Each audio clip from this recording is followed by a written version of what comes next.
ಪ್ರತಿಯೊಬ್ಬ ಕ್ರೈಸ್ತನು ರಕ್ಷಣೆಗಾಗಿ ಕೆಲಸ ಮಾಡಬೇಕಾಗಿಲ್ಲ, ಆದರೆ ಬಹುಮಾನಕ್ಕಾಗಿ ದುಡಿಯಬೇಕು, ಓಟವನ್ನು ಓಡಲೇಬೇಕು.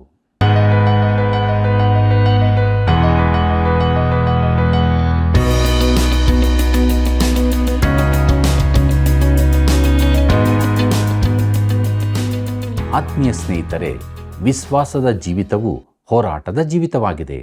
ಈ ಸತ್ಯವನ್ನು ತಿಳಿಸುವ ಸತ್ಯವೇದ ಅಧ್ಯಯನ ಕಾರ್ಯಕ್ರಮಕ್ಕೆ ಪ್ರೀತಿಯ ಸ್ವಾಗತ.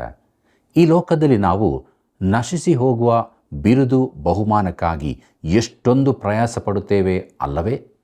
ಆದರೆ ನಿಜವಾದ ಬಾಡದ ಜಯಮಾಲೆಯ ಬಗ್ಗೆ ನಮ್ಮ ಆತುರ ಏನಾಗಿದೆ? ಅದಕ್ಕಾಗಿ ಹಾತೊರೆಯುತ್ತೇವೆಯೋ? ದೇವವಾಕ್ಯದ ಬೆಳಕಿನಲ್ಲಿ ನಮ್ಮನ್ನು ಪರೀಕ್ಷಿಸಿಕೊಂಡು ನಮ್ಮನ್ನು ಸರಿಪಡಿಸಿಕೊಳ್ಳೋಣ. ಬನ್ನಿರಿ, ನಮ್ಮ ಅಧ್ಯಯನವನ್ನು ಪ್ರಾರಂಭಿಸೋಣ. ಕರ್ತನಲ್ಲಿ ಪ್ರೀತಿಯುಳ್ಳ ಸಹೋದರ ಸಹೋದರಿಯರೇ, ದುಡಿಯಿರಿ, ಕೆಟ್ಟು ಹೋಗುವ ಆಹಾರಕ್ಕಾಗಿ ದುಡಿಯಬೇಡಿರಿ ಎಂಬುದಾಗಿ ಹೇಳಿದಂಥ ನಮ್ಮ ರಕ್ಷಕನಾದ ಯೇಸು ಕ್ರಿಸ್ತನ ಅತೀ ಪರಿಶುದ್ಧವುಳ್ಳ ನಾಮದಲ್ಲಿ ನಿಮ್ಮೆಲ್ಲರಿಗೂ ನನ್ನ ಹೃದಯಪೂರ್ವಕವಾದ ಪ್ರೀತಿಯ ವಂದನೆಗಳು. ಪ್ರಿಯರೇ, ದೇವರ ಮಹಾಕೃಪೆಯಿಂದ ಸತ್ಯವೇದ ಅಧ್ಯಯನದಲ್ಲಿ ನಾವು ಮುಂದೆ ಸಾಗುತ್ತಾ ಇದ್ದೇವೆ. ಕೊರಿಂಥದವರಿಗೆ ಬರೆದಂಥ ಮೊದಲನೇ ಪತ್ರಿಕೆ 10ನೇ ಅಧ್ಯಾಯದ ಧ್ಯಾನವನ್ನು ಪ್ರಾರಂಭಿಸುವಾಗ ಇದರ ಮುಖ್ಯ ಪ್ರಸ್ತಾಪ ಸ್ವಾತಂತ್ರ್ಯವೆಂದರೆ ಸ್ವೇಚ್ಛೆಯಲ್ಲ, ಸ್ವಚ್ಛಂದತೆಯಲ್ಲ ಎಂಬುದಾಗಿ. ಪ್ರಿಯರೇ, ನಾವು ಇನ್ನೂ ಕ್ರೈಸ್ತ ಸ್ವಾತಂತ್ರ್ಯದ ಕುರಿತಾದ ಭಾಗದಲ್ಲೇ ಇದ್ದೇವೆ. ಅದು ಮುಂದುವರಿದು 11ನೇ ಅಧ್ಯಾಯದ 1ನೇ ವಚನದವರೆಗೂ ಇರುತ್ತದೆ.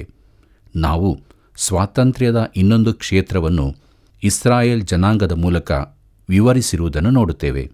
ಕೊರಿಂಥದವರಿಗೆ ಬರೆದ ಮೊದಲನೇ ಪತ್ರಿಕೆ 10ನೇ ಅಧ್ಯಾಯ 1ನೇ ವಚನವನ್ನು ಗಮನಿಸಿರಿ. ಅಲ್ಲಿ ಹೀಗೆ ಬರೆದದೆ: ಸಹೋದರರೇ, ಮುಂದಿನ ಸಂಗತಿಯಲ್ಲಿ ನೀವು ಲಕ್ಷ್ಯವಿಡಬೇಕೆಂದು ನಾನು ಅಪೇಕ್ಷಿಸುತ್ತೇನೆ. ಅದೇನೆಂದರೆ, ನಮ್ಮ ಪಿತೃಗಳೆಲ್ಲರೂ ಮೇಘದ ನೆರಳಿನಲ್ಲಿದ್ದರು ಎಂಬುದಾಗಿ. ಪ್ರೀತಿಯುಳ್ಳ ಸಹೋದರ ಸಹೋದರಿಯರೇ, ಇದು 9ನೇ ಸಂಧಿಯ ಕೊನೆ ವಚನದೊಂದಿಗೆ ಜೋಡಿಸಲ್ಪಟ್ಟಿದೆ. ತಾನು ಕ್ರಿಸ್ತನ ನ್ಯಾಯಾಸ್ಥಾನದ ಮುಂದೆ ನಿಲ್ಲುವಾಗ ಅಪ್ರಯೋಜಕನೆಂದಾಗದೆ ಬಹುಮಾನ ಹೊಂದುವನಾಗಬೇಕೆಂಬುದೇ ಪೌಲನ ಆಶೆಯಾಗಿದೆ. ಪ್ರಿಯರೇ, ನೀವು ಲಕ್ಷ್ಯವಿಡಬೇಕೆಂದು ಪೌಲನು ಹೀಗೆ ಬರೆಯುವಾಗ ಅಲ್ಲಿನ ಸಭೆಯವರು ಅವನು ವಿವರಿಸಲಿಕ್ಕಿರುವ ಸಂಗತಿಯನ್ನು ಖಂಡಿತವಾಗಿ ತಿಳಿದಿರಲಿಲ್ಲವೆಂದು ಹೇಳಬಹುದು. ಕೊರಿಂಥದಲ್ಲಿನ ಸಭೆ ಮಿಶ್ರ ಜಾತಿಯವರಿಂದ ತುಂಬಿತ್ತು. ಅಂದರೆ ಅಲ್ಲಿ ಯಹೂದ್ಯರೂ ಗ್ರೀಕರೂ ಇದ್ದರು. ಈ ದಿನಗಳಲ್ಲಿ ಯಹೂದ್ಯ ಕ್ರೈಸ್ತನೆಂಬ ಸಂಗತಿ ಹೆಚ್ಚು ಕಡಿಮೆ ಇಲ್ಲವಾಗಿದೆ. ಆದರೆ ಪೌಲನ ದಿನಗಳಲ್ಲಿ ಯಹೂದ್ಯನಲ್ಲದ ಕ್ರೈಸ್ತರು ಅಪರೂಪದಲ್ಲಿದ್ದರು. ಯಾಕಂದರೆ ಆರಂಭದ ಕ್ರೈಸ್ತರೆಲ್ಲರೂ ಯಹೂದ್ಯರಾಗಿದ್ದರು. ಪ್ರಿಯರೇ, ನಮ್ಮ ಪಿತೃಗಳೆಲ್ಲರೂ ಎಂದು ಪೌಲನು ಹೇಳುವಾಗ ಅವನು ಯಹೂದ್ಯರನ್ನೇ ಸಂಬೋಧಿಸಿ ಹೇಳಿದಂತೆ ಇದೆ. ಪೌಲನಂತೆ ಅವರೆಲ್ಲರೂ ಇಸ್ರಾಯೇಲ್ಯರಾಗಿದ್ದು ಒಂದೇ ಚಾರಿತ್ರಿಕ ಹಿನ್ನೆಲೆಯವರಾಗಿದ್ದರು. ನಮ್ಮ ಪಿತೃಗಳೆಲ್ಲರೂ ಮೇಘದ ನೆರಳಿನಲ್ಲಿದ್ದರು ಎಂಬುದಾಗಿ ನೋಡುವಾಗ ಇಸ್ರಾಯೇಲ್ಯರು ಐಗುಪ್ತರ ಗುಲಾಮತನದಿಂದ ಬಿಡುಗಡೆಯಾಗಿ ಓಡಿ ಹೋಗುವಾಗಿನ ಕೆಂಪು ಸಮುದ್ರವನ್ನು ದಾಟಿ ಹೋದ ಸಂದರ್ಭ ಇದಾಗಿದೆ. ಕೊರಿಂಥದವರಿಗೆ ಬರೆದ ಮೊದಲನೇ ಪತ್ರಿಕೆ 10ನೇ ಅಧ್ಯಾಯ 2ನೇ ವಚನದಿಂದ 5ನೇ ವಚನದವರೆಗೆ ಗಮನಿಸಿರಿ. ಅಲ್ಲಿ ನಾವು ಹೀಗೆ ನೋಡುತ್ತೇವೆ: ಅವರೆಲ್ಲರೂ ಸಮುದ್ರವನ್ನು ದಾಟಿ ಹೋದರು. ಅವರೆಲ್ಲರೂ ಮೋಶೆಯ ಶಿಷ್ಯರಾಗಿರುವುದಕ್ಕಾಗಿ ಮೇಘದಲ್ಲಿಯೂ ಸಮುದ್ರದಲ್ಲಿಯೂ ದೀಕ್ಷಾಸ್ನಾನವನ್ನು ಹೊಂದಿದರು. ಅವರೆಲ್ಲರೂ ದೈವಿಕವಾದ ಒಂದೇ ಆಹಾರವನ್ನು ತಿಂದರು. ಅವರೆಲ್ಲರೂ ದೈವಿಕವಾದ ಒಂದೇ ನೀರನ್ನು ಕುಡಿದರು. ಹೇಗೆಂದರೆ ಅವರ ಹಿಂದೆ ಹೋಗುತ್ತಿದ್ದ ದೈವಿಕವಾದ ಬಂಡೆಯೊಳಗಿಂದ ಬಂದ ನೀರನ್ನು ಕುಡಿಯುತ್ತಿದ್ದರು. ಆ ಬಂಡೆ ಕ್ರಿಸ್ತನೇ. ಆದರೂ ಅವರೊಳಗೆ ಬಹುಮಂದಿಯ ವಿಷಯದಲ್ಲಿ ದೇವರು ಸಂತೋಷಿಸಲಿಲ್ಲ. ಅವರು ಅಡವಿಯಲ್ಲಿ ಸಂಹರಿಸಲ್ಪಟ್ಟರೆಂದು ಬರೆದದೆಯಷ್ಟೇ ಎಂಬುದಾಗಿ. ಪ್ರೀತಿಯುಳ್ಳ ಸಹೋದರ ಸಹೋದರಿಯರೇ, ಬಹುಮಂದಿ ಎಂಬುದರ ಗ್ರೀಕ್ ಮೂಲದ ಅರ್ಥ ಹೆಚ್ಚಿನವರು ಎಂಬುದಾಗಿದೆ. ಒಬ್ಬನು ವಿಶ್ವಾಸಿಯಾಗಿದ್ದು ಎಷ್ಟು ತಪ್ಪಿ ಹೋಗಬಹುದೆಂಬುದನ್ನು ಇದು ಸೂಚಿಸುತ್ತದೆ. ಇಸ್ರಾಯೇಲ್ಯರು ಕೆಂಪು ಸಮುದ್ರವನ್ನು ದಾಟುವಾಗ ಅವರಿಗಿದ್ದ ಅದ್ಭುತವಾದ ಸ್ವಾತಂತ್ರ್ಯವನ್ನು ಅದು ತಿಳಿಸುತ್ತದೆ. ಅಲ್ಲಿಯವರೆಗೆ ಮೋಶೆಯ ಧರ್ಮಶಾಸ್ತ್ರವು ಕೊಡಲ್ಪಟ್ಟಿರಲಿಲ್ಲ. ಆದ್ದರಿಂದ ಅವರು ಧರ್ಮಶಾಸ್ತ್ರಕ್ಕೆ ಅಧೀನರಾಗಿರಲಿಲ್ಲ. ಅವರಿಗೆ ವಿಶೇಷವಾದ ಸ್ವಾತಂತ್ರ್ಯವಿತ್ತು. ಆದರೆ ಅವರು ಅದನ್ನು ದುರುಪಯೋಗಪಡಿಸಿಕೊಂಡರು. ಸೌಲಭ್ಯಗಳಿರುವುದು ಸೋಲಿನಿಂದ ನಮ್ಮನ್ನು ಕಾಯುವುದಿಲ್ಲ. ಅನೇಕ ಸಿರಿವಂತರ ಮಕ್ಕಳು ಇದನ್ನು ಕಲಿಯಬೇಕಾಗಿದೆ. ರಾಜಕೀಯ ಕ್ಷೇತ್ರದಲ್ಲಿ, ವ್ಯವಹಾರ ಜಗತ್ತಿನಲ್ಲಿ ಇಲ್ಲವೇ ಸಾಮಾಜಿಕವಾಗಿ ವಿಶೇಷ ಸವಲತ್ತುಗಳನ್ನು ಹೊಂದಿದವರು ಈ ಪಾಠವನ್ನು ಕಲಿಯಬೇಕಾಗಿದೆ. ಅವರು ಮೇಘದ ನೆರಳಿನಲ್ಲಿದ್ದರು ಎಂಬುದಾಗಿ ನೋಡುವಾಗ, ಅಂದರೆ ಮಾರ್ಗದರ್ಶನ ಹೊಂದುತ್ತಿದ್ದರು. ಅವರೆಲ್ಲರೂ ಸಮುದ್ರವನ್ನು ಸುರಕ್ಷಿತವಾಗಿ ದಾಟಿದರು. ಕರ್ತನಲ್ಲಿ ಪ್ರಿಯರೇ, ಮೋಶೆಯ ಶಿಷ್ಯರಾಗುವುದಕ್ಕಾಗಿ ದೀಕ್ಷಾಸ್ಥಾನ ಹೊಂದಿದ್ದರು. ಇಲ್ಲಿ ನಾವು ದೀಕ್ಷಾಸ್ಥಾನ ಎಂಬ ಪದವನ್ನು ನೋಡುತ್ತೇವೆ. ದೀಕ್ಷಾಸ್ಥಾನವು ಅನೇಕ ಸಂಗತಿಗಳನ್ನು ಸೂಚಿಸಬಹುದು. ಇದರ ಗ್ರೀಕ್ ಮೂಲದ ಪದಕ್ಕೆ ಸುಮಾರು 20 ಅರ್ಥಗಳು ಗ್ರೀಕ್ ಶಬ್ದಕೋಶದಲ್ಲಿವೆ. ನಮ್ಮ ಭಾಷಾಂತರಕಾರರು ಇದನ್ನು ಸರಿಯಾಗಿ ಭಾಷಾಂತರಿಸಲಿಲ್ಲ. ಅದನ್ನು ಗ್ರೀಕ್ನಿಂದ ತೆಗೆದು ಆಂಗ್ಲ ಭಾಷೆಯ ಉಚ್ಚಾರ ಕೊಟ್ಟರು. ಆದ್ದರಿಂದ ಅದನ್ನು ಬರೆದಾತನ ಮನಸ್ಸಿನಲ್ಲಿ ಏನಿತ್ತೆಂಬುದನ್ನು ಊಹಿಸಲು ಕಷ್ಟ. ಇನ್ನೂ ಅನೇಕರು ಅದರ ಒಂದೇ ಅರ್ಥವನ್ನು ಬಳಸಿಕೊಂಡರು. ಕರ್ತನಲ್ಲಿ ಪ್ರಿಯರೇ, ಅದರ ಮೂಲ ಅರ್ಥ ಗುರುತು ಹಿಡಿಯುವುದು ಎಂಬುದಾಗಿದೆ. ನೀರಿನ ದೀಕ್ಷಾಸ್ಥಾನಕ್ಕೆ ಆ ಅರ್ಥ ಬರುತ್ತದೆ. ಅದು ಕ್ರಿಸ್ತನೊಂದಿಗೆ ನಮ್ಮ ಗುರುತಿಸುವಿಕೆಯಾಗಿದೆ. ನಾವು ದೀಕ್ಷಾಸ್ಥಾನದಲ್ಲಿ ಆತನೊಂದಿಗೆ ಹೂಣಲ್ಪಟ್ಟೆವು. ಪವಿತ್ರಾತ್ಮನ ದೀಕ್ಷಾಸ್ಥಾನದ ಮೂಲಕ. ಪವಿತ್ರಾತ್ಮನ ದೀಕ್ಷಾಸ್ಥಾನವೆಂದರೆ ಇದೇ ಅರ್ಥ. ಆತನು ನಮ್ಮನ್ನು ಕ್ರಿಸ್ತನ ದೇಹದೊಂದಿಗೆ ಗುರುತಿಸುತ್ತಾನೆ, ನಮ್ಮನ್ನು ಆ ದೇಹದ ಒಂದು ಅಂಗವಾಗಿ ಸೇರಿಸುತ್ತಾನೆ. ನಾವೆಲ್ಲರೂ ಒಂದೇ ದೇಹವಾಗುವುದಕ್ಕಾಗಿ ಒಂದೇ ಆತ್ಮನಲ್ಲಿ ದೀಕ್ಷಾಸ್ಥಾನ ಮಾಡಿಸಿಕೊಂಡೆವು ಎಂಬುದಾಗಿ ಕೊರಿಂಥದವರಿಗೆ ಬರೆದಂಥ ಮೊದಲನೇ ಪತ್ರಿಕೆ 12ನೇ ಅಧ್ಯಾಯ 13ನೇ ವಚನದಲ್ಲಿ ಓದುತ್ತೇವೆ. ಪ್ರಿಯರೇ, ಪೌಲನು ಈ ಕುರಿತು 12ನೇ ಅಧ್ಯಾಯದಲ್ಲಿ ವಿವರವಾಗಿ ತಿಳಿಸಲಿದ್ದಾನೆ. ಆದರೆ ಇಲ್ಲಿ ಮೋಶೆಯ ಶಿಷ್ಯರಾಗುವುದಕ್ಕಾಗಿ ದೀಕ್ಷಾಸ್ಥಾನ ಹೊಂದಿದರು ಎಂದು ಬರೆದದೆ. ಅವರು ಹೇಗೆ ಮೋಶೆಯ ಶಿಷ್ಯರಾದರು?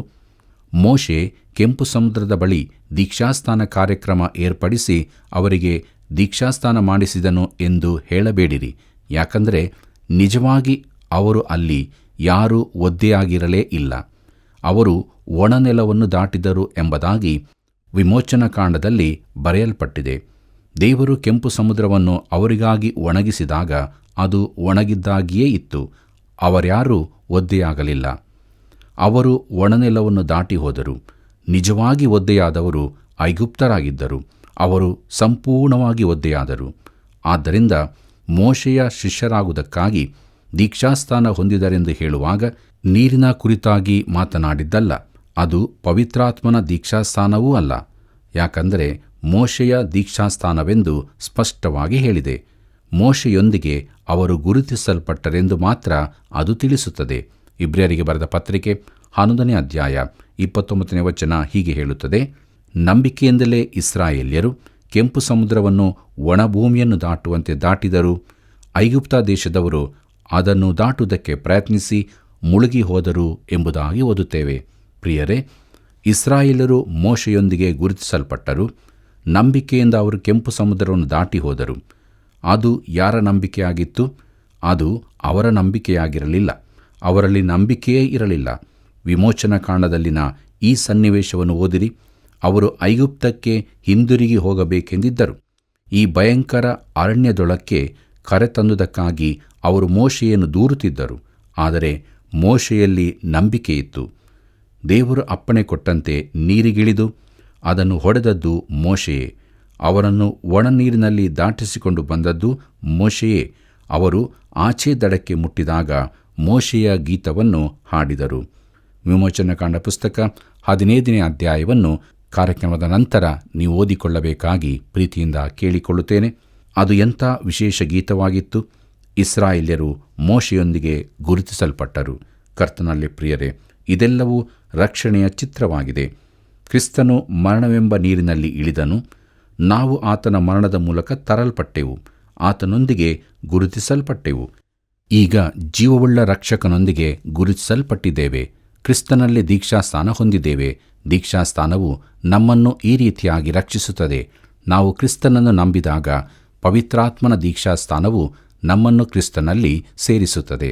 ಪ್ರೀತಿಯುಳ್ಳ ದೇವಜನರೇ, ನೀರಿನ ದೀಕ್ಷಾಸ್ಥಾನವು ಇದನ್ನು ತಿಳಿಸುತ್ತದೆ. ಅದು ಪ್ರಾಮುಖ್ಯವಾದದ್ದಾಗಿದೆ. ಆದರೆ ಅದು ಕೇವಲ ವಿಧಿರೂಪದ ದೀಕ್ಷಾಸ್ಥಾನವಾಗಿದೆ. ನಿಜವಾದ ದೀಕ್ಷಾಸ್ಥಾನವು ಪವಿತ್ರಾತ್ಮನ ಕೆಲಸವಾಗಿದೆ. ಇಸ್ರಾಯೇಲ್ಯರೆಲ್ಲರೂ ಮೋಶೆಯಲ್ಲಿ ದೀಕ್ಷಾಸ್ಥಾನ ಹೊಂದಿದರು ಮತ್ತು ಕೆಂಪು ಸಮುದ್ರವನ್ನು ದಾಟಲು ಶಕ್ತರಾದರು. ದೈವಿಕವಾದ ಒಂದೇ ಆಹಾರವನ್ನು ತಿಂದರು, ಅಂದರೆ ಮನ್ನವನ್ನು. ಎಲ್ಲರೂ ದೈವಿಕವಾದ ಒಂದೇ ನೀರನ್ನು ಕುಡಿದರು. ಅವರನ್ನು ಹಿಂಬಾಲಿಸಿದ್ದ ಆ ದೈವಿಕ ಬಂಡೆಯಿಂದ ಬಂದ ನೀರನ್ನು ಕುಡಿದರು.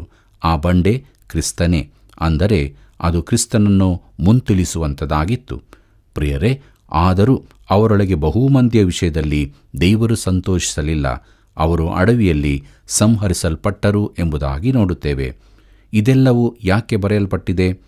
ಪೌಲನು ಕಾರಣವನ್ನು ತಿಳಿಸುತ್ತಾನೆ. ಕೊರಿಂಥದವರಿಗೆ ಬರೆದ ಮೊದಲನೇ ಪತ್ರಿಕೆ 10ನೇ ಅಧ್ಯಾಯ 6ನೇ ವಚನ ಹೀಗೆ ಹೇಳುತ್ತದೆ: ಅವರು ಕೆಟ್ಟ ವಿಷಯಗಳನ್ನು ಆಶಿಸಿದಂತೆ ನಾವು ಆಶಿಸುವವರಾಗಬಾರದೆಂಬುದಕ್ಕಾಗಿ ಈ ಸಂಗತಿಗಳು ನಮಗೆ ನಿದರ್ಶನಗಳಾಗಿವೆ ಎಂಬುದಾಗಿ.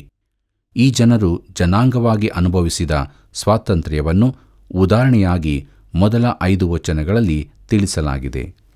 ಆದರೆ ಅವರು ಈ ಸ್ವಾತಂತ್ರ್ಯವನ್ನು ದುರುಪಯೋಗಪಡಿಸಿಕೊಂಡರೆಂದು ಈ ಭಾಗದಲ್ಲಿ ಹೇಳಲಾಗಿದೆ. ಅದನ್ನು ನಮಗೆ ಅನ್ವಯಿಸಿ ಹೇಳುತ್ತಿದ್ದಾನೆ. ನಮಗೆ ನಿದರ್ಶನಗಳಾಗಿ ಅವು ಬರೆಯಲ್ಪಟ್ಟಿವೆ. ನನಗಾಗಿ ನಿನಗಾಗಿ ಬರೆಯಲ್ಪಟ್ಟಿರುವ ಈ ಸಂಗತಿಗಳನ್ನು ನಾವು ಸೂಕ್ಷ್ಮವಾಗಿ ಗಮನಿಸತಕ್ಕದ್ದು. ಪ್ರಿಯರೇ, ಇಸ್ರಾಯೇಲ್ಯರಿಗಿದ್ದ ಈ ಅದ್ಭುತವಾದ ಸ್ವಾತಂತ್ರ್ಯವನ್ನು ಅವರು ಏನು ಮಾಡಿದರು ನೋಡಿರಿ. ಅವರು ಕೆಟ್ಟ ವಿಷಯಗಳನ್ನು ಆಶಿಸಿದರೆಂದು ಬರೆದದೆ. ಆ ಸಂಗತಿಗಳು ಯಾವುವು? ನಾವು ಹಿಂದಕ್ಕೆ ಹೋದಾಗ ಅಲ್ಲಿ ನೋಡುತ್ತೇವೆ. ಅವರ ಮಧ್ಯದಲ್ಲಿದ್ದ ಇತರ ಜನರು ಮಾಂಸವನ್ನು ಆಶಿಸಿದರು. ಇಸ್ರಾಯೇಲ್ಯರು ಕೂಡ ತಿರುಗಿ ಅತ್ತುಕೊಂಡು, ಮಾಂಸವು ನಮಗೆ ಹೇಗೆ ಲಭಿಸಿತು? ಐಗುಪ್ತ ದೇಶದಲ್ಲಿ ನಾವು ಬಿಟ್ಟಿಯಾಗಿ ತಿನ್ನುತ್ತಿದ್ದ ಮೀನು, ಸವತೆಕಾಯಿ, ಕರ್ಬೂಜ, ಉಳ್ಳಿಗಡ್ಡೆ, ನೀರುಳ್ಳಿ, ಬೆಳ್ಳುಳ್ಳಿ ಇವು ನೆನಪಿಗೆ ಬರುತ್ತವಲ್ಲ.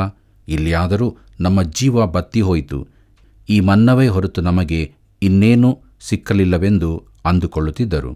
ಅರಣ್ಯಕಾಂಡ ಪುಸ್ತಕ 11ನೇ ಅಧ್ಯಾಯ 4ನೇ ವಚನದಿಂದ 6ನೇ ವಚನದವರೆಗೆ ಓದುವಾಗ ನಾವು ಇದನ್ನು ತಿಳಿದುಕೊಳ್ಳುತ್ತೇವೆ. ಪ್ರಿಯರೇ, ಅವರು ಕೆಟ್ಟ ವಿಷಯಗಳನ್ನು ಆಶಿಸಿದರೆಂದು ಬರೆದದೆ. ಮೀನು, ಸವತೆಕಾಯಿ, ಕರ್ಬೂಜ, ಉಳ್ಳಾಗಡ್ಡಿ ಇತ್ಯಾದಿಗಳಲ್ಲಿ ಏನು ದೋಷವಿತ್ತು? ಅವರು ಅವುಗಳನ್ನು ತಿಂದರೆ ಒಳ್ಳೆ ಸಂಗಾತಿಗಳಾಗುತ್ತಿರಲಿಲ್ಲ. ಆದರೆ ದೇವರ ಚಿತ್ತಕ್ಕೆ ಹೊರತಾಗಿ ಸಂಗತಿಗಳನ್ನು ಅವರು ಆಶಿಸಿದರು.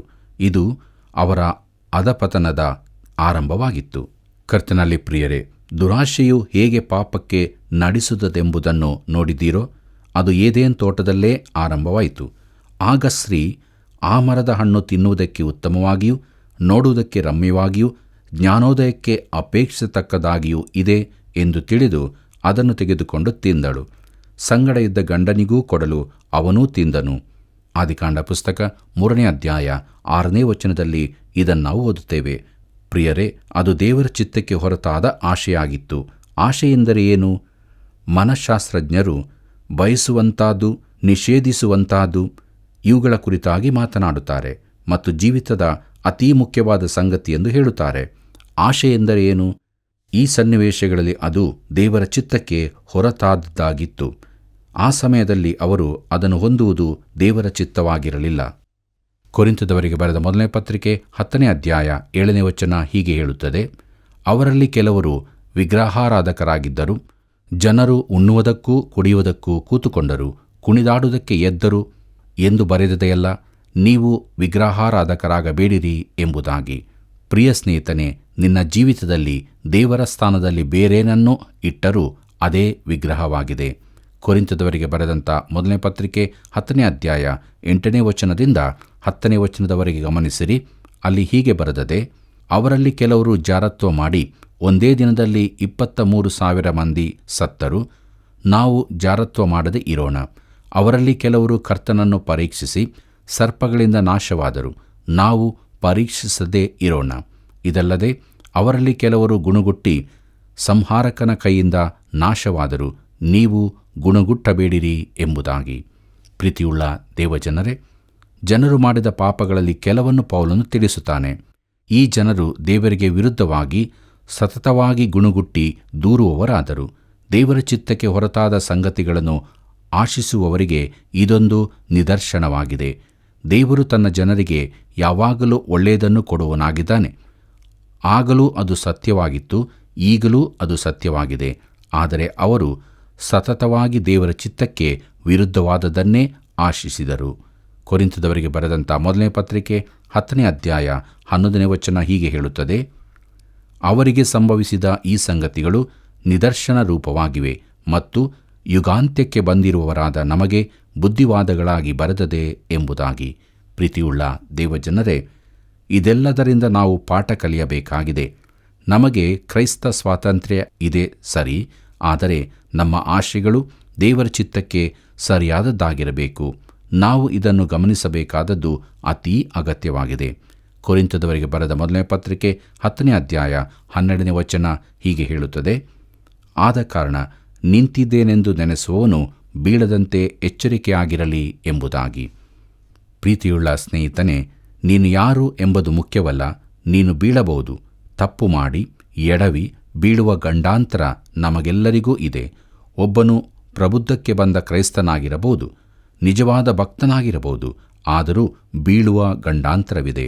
ಆದ್ದರಿಂದ ನಾವು ನಮ್ಮ ಜೀವಿತದಲ್ಲಿ ಪವಿತ್ರಾತ್ಮನನ್ನು ನಂದಿಸದಿರುವಂತೆ ದೇವರ ಚಿತ್ತಕ್ಕೆ ಸರಿಯಾಗಿ ಜೀವಿಸುವುದು ಅತೀ ಅವಶ್ಯವಾಗಿದೆ.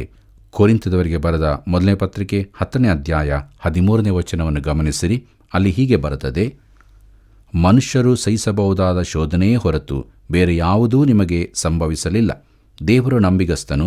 ನಿಮ್ಮ ಶಕ್ತಿಯನ್ನು ಮೀರುವ ಶೋಧನೆಯನ್ನು ನಿಮಗೆ ಬರಗೊಡಿಸದೆ ನೀವು ಅದನ್ನು ಸಹಿಸುವುದಕ್ಕೆ ಶಕ್ತರಾಗುವಂತೆ ಶೋಧನೆಯಾಗುತ್ತಲೇ ತಪ್ಪಿಸಿಕೊಳ್ಳುವ ಮಾರ್ಗವನ್ನು ಸಿದ್ಧ ಮಾಡುವನು ಎಂಬುದಾಗಿ. ಪ್ರೀತಿಯುಳ್ಳ ದೇವಜನರೇ, ನಮಗೆ ಬಂದಂಥ ಶೋಧನೆ ಬೇರಾರಿಗೂ ಬಂದಿರಲೇ ಇಲ್ಲವೆಂದು ಅನೇಕರು ಭಾವಿಸಿಕೊಳ್ಳುತ್ತಾರೆ. ಪ್ರಿಯ ಮಿತ್ರನೇ, ನೀನು ಎದುರಿಸುವ ಶೋಧನೆ ಯಾವುದೇ ಆಗಿದ್ದರೂ ಅದೇ ರೀತಿಯ ಶೋಧನೆಗಳನ್ನು ಅನುಭವಿಸಿದವರು ಅನೇಕರಿರುತ್ತಾರೆ. ಆದರೆ ನಮ್ಮನ್ನು ಉತ್ತೇಜಿಸುವ ವಿಚಾರವೇನೆಂದರೆ ದೇವರು ನಮಗೆ ತಪ್ಪಿಸಿಕೊಳ್ಳುವ ಮಾರ್ಗವನ್ನು ಸಿದ್ಧಪಡಿಸುತ್ತಾನೆ. ದೇವರು ನಂಬಿಗಸ್ತನು. ನಿಮ್ಮ ಶಕ್ತಿಯನ್ನು ಮೀರುವ ಶೋಧನೆಯನ್ನು ನಿಮಗೆ ಬರಗೊಡಿಸುವುದಿಲ್ಲ. ಡಾಕ್ಟರ್ ಹಟ್ಟನ್ ಅವರು ಈ ರೀತಿ ಹೇಳುತ್ತಿದ್ದರು, ದೇವರು ಯಾವಾಗಲೂ ತಪ್ಪಿಸಿಕೊಳ್ಳುವ ಮಾರ್ಗವನ್ನು ಸಿದ್ಧ ಮಾಡುತ್ತಾನೆ. ಕೆಲವೊಮ್ಮೆ ಈ ತಪ್ಪಿಸಿಕೊಳ್ಳುವ ಮಾರ್ಗವು ರಾಜಮಾರ್ಗವಾಗಿರುತ್ತವೆ ಮತ್ತು ಒಳ್ಳೆಯ ಪಾದರಕ್ಷೆ ಕೂಡ ಕೊಡಲ್ಪಡುತ್ತದೆ. ಅಂದರೆ ನಿನಗೆ ಸಾಧ್ಯವಿದ್ದಷ್ಟು ವೇಗವಾಗಿ ಓಡು, ಸೈತಾನನು ನಿನ್ನ ಪಾದರಕ್ಷೆಗಳನ್ನು ನೋಡಲಿ. ನಾವು ಶೋಧನೆಗೆ ಒಳಗಾಗುವ ಒಂದು ರೀತಿಯೆಂದರೆ ಅಡಿಗೆ ಕೋಣೆಯಲ್ಲಿದ್ದ ಬಾಲಕನಂತೆ. ತಿಂಡಿಯ ಭರಣಿಯನ್ನು ತೆಗೆಯುವಾಗ ಅದು ಬಿದ್ದ ಶಬ್ದವನ್ನು ತಾಯಿ ಕೇಳಿದಳು. ಆಕೆ ಹೇಳಿದಳು, ಮಗನೇ, ಎಲ್ಲಿದ್ದಿ? ಅಡಿಗೆ ಕೋಣೆಯಲ್ಲಿ ಅಲ್ಲೇನು ಮಾಡುತ್ತೀ ಎಂದು. ಅವನು ಶೋಧನೆಗೆದುರಾಗಿ ಹೋರಾಡುತ್ತಿದ್ದೇನೆ ಎಂದನು. ಪ್ರಿಯ ಮಿತ್ರನೇ, ಅಲ್ಲೇ ನಿಂತು ಶೋಧನೆಯನ್ನೆದುರಿಸುವುದಲ್ಲ, ಅದು ಓಡಲು ಆರಂಭಿಸಬೇಕಾದ ಸ್ಥಳವಾಗಿದೆ. ಕೊರಿಂಥದವರಿಗೆ ಬರೆದ ಮೊದಲನೇ ಪತ್ರಿಕೆ 10ನೇ ಅಧ್ಯಾಯ 14 ಮತ್ತು 15ನೇ ವಚನಗಳನ್ನು ಗಮನಿಸಿರಿ. ಅಲ್ಲಿ ಹೀಗೆ ಬರೆದದೆ, ಆದದರಿಂದ ಪ್ರಿಯ ಸಹೋದರರೇ, ವಿಗ್ರಹಾರಾಧನೆಯ ಗೊಡವೆಯನ್ನು ಸಂಪೂರ್ಣವಾಗಿ ತೊರೆದು ಬಿಡಿರಿ. ನೀವು ವಿವೇಕಿಗಳೆಂದು ಇದನ್ನು ಹೇಳುತ್ತೇನೆ. ನಾನು ಹೇಳುವುದನ್ನು ನೀವೇ ಯೋಚಿಸಿರಿ ಎಂಬುದಾಗಿ. ಪ್ರೀತಿಯುಳ್ಳ ದೇವಜನರೇ, ಕೊರಿಂಥದಲ್ಲಿ ವಿಗ್ರಹಾರಾಧನೆಯ ಶೋಧನೆ ತುಂಬಾ ಇತ್ತು. ನಮಗೆ ಇದೊಂದು ಶೋಧನೆಯಾಗಿಲ್ಲದಿರಬಹುದು, ಆದರೆ ಸತ್ಯವೇದದಲ್ಲಿ ಆಶೆ ಪಡುವುದು ವಿಗ್ರಹಾರಾಧನೆಗೆ ಸಮವೆಂದು ಹೇಳಿಯದೆ. ದುರಾಶೆಯು ಈ ದಿನಗಳಲ್ಲಿ ತುಂಬಾ ಜನರಲ್ಲಿದೆ. ಪ್ರಿಯರೇ, ಕರ್ತನ ಭೋಜನಕ್ಕೆ ಸೇರಿ ಬರುವವರಲ್ಲಿ ಪ್ರತ್ಯೇಕತೆ ಇರಬೇಕೆಂದು ಪೌಲನು ಬೋಧಿಸುತ್ತಾನೆ. ಕೊರಿಂಥದವರಿಗೆ ಬರೆದ ಮೊದಲನೇ ಪತ್ರಿಕೆ 10ನೇ ಅಧ್ಯಾಯ 16ನೇ ವಚನದಿಂದ 19ನೇ ವಚನದವರೆಗೆ ಗಮನಿಸಿರಿ. ಅಲ್ಲಿ ಹೀಗೆ ಬರುತ್ತದೆ, ನಾವು ದೇವ ಸ್ತೋತ್ರ ಮಾಡಿ ಪಾತ್ರೆಯಲ್ಲಿ ಪಾನ ಮಾಡುವುದು ಕ್ರಿಸ್ತನ ರಕ್ತದಲ್ಲಿ ಪಾಲುಗಾರರಾಗಿದ್ದೇವೆಂಬುದನ್ನು ಸೂಚಿಸುತ್ತದಲ್ಲವೇ? ನಾವು ರೊಟ್ಟಿಯನ್ನು ಮುರಿದು ತಿನ್ನುವುದು ಕ್ರಿಸ್ತನ ದೇಹದಲ್ಲಿ ಪಾಲುಗಾರರಾಗಿದ್ದೇವೆಂಬುದನ್ನು ಸೂಚಿಸುತ್ತದಲ್ಲವೇ? ರೊಟ್ಟಿಯು ಒಂದೇ ಆಗಿರುವುದರಿಂದ ಅನೇಕರಾಗಿರುವ ನಾವು ಒಂದೇ ದೇಹದಂತಿದ್ದೇವೆ. ಯಾಕಂದರೆ ನಾವೆಲ್ಲರೂ ಆ ಒಂದೇ ರೊಟ್ಟಿಯಲ್ಲಿ ಪಾಲು ತಕ್ಕೊಂಡು ತಿನ್ನುತ್ತೇವೆ. ವಂಶಕ್ರಮದಿಂದ ಇಸ್ರಾಯೇಲ್ಯರಾಗಿರುವವರನ್ನು ಯೋಚಿಸಿರಿ. ಯಜ್ಞ ಮಾಡಿದ್ದನ್ನು ತಿನ್ನುವವರು ಯಜ್ಞವೇದಿಯೊಡನೆ ಭಾಗಿಗಳಾಗಿದ್ದಾರಲ್ಲವೇ? ಹೀಗೆ ಹೇಳುವುದರಿಂದ ಏನು ಹೇಳಿದ ಹಾಗಾಯಿತು? ವಿಗ್ರಹಕ್ಕೆ ನೈವೇದ್ಯ ಮಾಡಿದ ಪದಾರ್ಥವು ವಾಸ್ತವವೆಂದು ಅಥವಾ ವಿಗ್ರಹವು ವಾಸ್ತವವೆಂದು ನನ್ನ ಅಭಿಪ್ರಾಯವೋ ಅಲ್ಲ ಎಂಬುದಾಗಿ. ಪ್ರೀತಿಯುಳ್ಳ ದೇವಜನರೇ, ಪೌಲನು ತಾರ್ಕಿಕವಾಗಿ ವಾದ ಮಾಡುತ್ತಿದ್ದಾನೆ. ವಿಗ್ರಹವು ಏನೂ ಅಲ್ಲವೆಂದು ಅವನು ಹೇಳುತ್ತಾನೆ. ಆದ್ದರಿಂದ ವಿಗ್ರಹಕ್ಕೆ ಮಾಂಸವನ್ನು ಅರ್ಪಿಸಿದಾಗ ಅದರಲ್ಲೇನೂ ಆಗುವುದಿಲ್ಲ. ಮಾಂಸವೇನೂ ಬದಲಾಗಲಾರದು. ಕೊರಿಂಥದವರಿಗೆ ಬರೆದ ಮೊದಲನೇ ಪತ್ರಿಕೆ 10ನೇ ಅಧ್ಯಾಯ 20ನೇ ವಚನ ಹೀಗೆ ಹೇಳುತ್ತದೆ, ಆದರೆ ಅನ್ಯಜನರು ತಾವು ಅರ್ಪಿಸುವ ಬಲಿಗಳನ್ನು ದೇವರಿಗಲ್ಲ ದೆವ್ವಗಳಿಗೆ ಅರ್ಪಿಸುತ್ತಾರೆಂದು ನನ್ನ ಅಭಿಪ್ರಾಯವು. ನೀವು ದೆವ್ವಗಳೊಡನೆ ಭಾಗಿಗಳಾಗಿರಬೇಕೆಂಬುದು ನನ್ನ ಇಷ್ಟವಿಲ್ಲ ಎಂಬುದೇ. ಪ್ರಿಯರೇ, ಪೌಲನು ಕ್ರೈಸ್ತ ಸ್ವಾತಂತ್ರ್ಯದ ಕುರಿತಾಗಿಯೇ ಇನ್ನೂ ಮಾತನಾಡುತ್ತಿದ್ದಾನೆ. ವಿಗ್ರಹವು ಏನೂ ಅಲ್ಲದಿದ್ದರೂ ಅದರ ಹಿಂದೆ ದೇವರು ಇರುವುದಿಲ್ಲ. ಪೌಲನು ಇದನ್ನು ತಿಳುಕೊಂಡಿದ್ದಾನೆ. ಕೊರಿಂಥದವರಿಗೆ ಬರೆದ ಮೊದಲನೇ ಪತ್ರಿಕೆ 10ನೇ ಅಧ್ಯಾಯ 21ನೇ ವಚನವನ್ನು ಗಮನಿಸಿ. ಅಲ್ಲಿ ಹೀಗೆ ಬರೆದದೆ, ನೀವು ಕರ್ತನ ಪಾತ್ರೆ, ದೆವ್ವಗಳ ಪಾತ್ರೆ, ಇವುಗಳೊಳಗೆ ಒಂದರಲ್ಲಿಯೇ ಹೊರತು ಎರಡರಲ್ಲಿಯೂ ಕುಡಿಯಲಾರಿರಿ. ಕರ್ತನ ಪಂಕ್ತಿ ಮತ್ತು ದೆವ್ವಗಳ ಪಂಕ್ತಿ ಇವುಗಳೊಳಗೆ ಒಂದರಲ್ಲಿಯೇ ಹೊರತು ಎರಡರಲ್ಲಿಯೂ ಊಟ ಮಾಡಲಾರಿರಿ ಎಂಬುದಾಗಿ. ಪ್ರೀತಿಯುಳ್ಳ ದೇವಜನರೇ, ಕೆಲವರಿಗೆ ವಿಗ್ರಹಗಳಿಗೆ ಅರ್ಪಿತವಾದ ಮಾಂಸವನ್ನು ಸೇವಿಸುವುದೆಂದರೆ ಅದು ವಿಗ್ರಹಾರಾಧನೆಗೆ ಸಮವಾಗಿದೆ. ವಿಶ್ವಾಸಿಯಾದವನು ತನ್ನ ಹೃದಯವನ್ನು ಬಹು ಜಾಗೃತಿಯಿಂದ ಪರೀಕ್ಷಿಸಿಕೊಳ್ಳಬೇಕಾಗಿದೆ. ಕೊರಿಂಥದವರಿಗೆ ಬರೆದ ಮೊದಲನೇ ಪತ್ರಿಕೆ 10ನೇ ಅಧ್ಯಾಯ 22ನೇ ವಚನ ಹೀಗೆ ಹೇಳುತ್ತದೆ, ಕರ್ತನನ್ನು ರೇಗಿಸಬೇಕೆಂದಿದ್ದೇವೆಯೋ ಆತನಿಗಿಂತಲೂ ನಾವು ಬಲಿಷ್ಠವೇನೋ ಎಂಬುದಾಗಿ. ಪ್ರಿಯರೇ, ಕ್ರೈಸ್ತ ಸ್ವಾತಂತ್ರ್ಯದ ಕುರಿತು ಈ ಭಾಗದ ಆದಿಯಲ್ಲಿ ಹೇಳಿದ ವಿಚಾರವನ್ನು ಪೌಲನು ತಿರುಗಿ ಇಲ್ಲಿ ಪ್ರಸ್ತಾಪಿಸುತ್ತಾನೆ. ಕೊರಿಂಥದವರಿಗೆ ಬರೆದ ಮೊದಲನೇ ಪತ್ರಿಕೆ 10ನೇ ಅಧ್ಯಾಯ 23ನೇ ವಚನವನ್ನು ಗಮನಿಸಿ.